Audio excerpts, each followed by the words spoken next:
Hello বন্ধুরা, আজকে দেখাবো এই সুন্দর ডিজাইনটা তৈরি করতে যে বক্রম কাটিংটা প্রয়োজন রয়েছে সেটা কিভাবে করতে হয়। আজকে আমি সেই ডিজাইনটি আপনাদের সাথে শেয়ার করছি।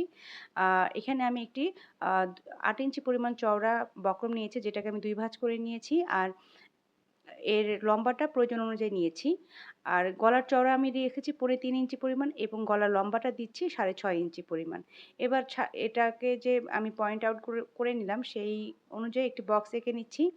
আর এই বক্সের মধ্যেই আমি কিন্তু গলার ডিজাইনটা তৈরি করে নেব। আমি একটু ফ্রি হ্যান্ড আর্ট করে নিচ্ছি। আপনারা চাইলে এখানে ড্রাফট মানে ফর্মা ফেলেও কিন্তু আপনারা ডিজাইনটা করতে পারেন।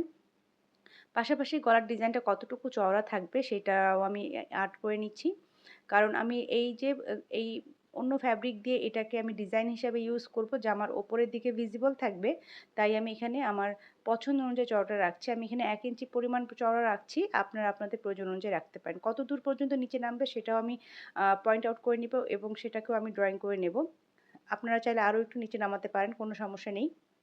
এবার আ দাগ দিয়ে নেওয়া ডিজাইনটাকে আমি কাট করে নিব। আর এটাকে কিন্তু আমি গলার ডিজাইন হিসেবে ব্যবহার করতে পারব। কিভাবে করেছি পরবর্তী ভিডিওতে থাকবে, সাথেই থাকবেন আশা করছি। ধন্যবাদ সবাইকে।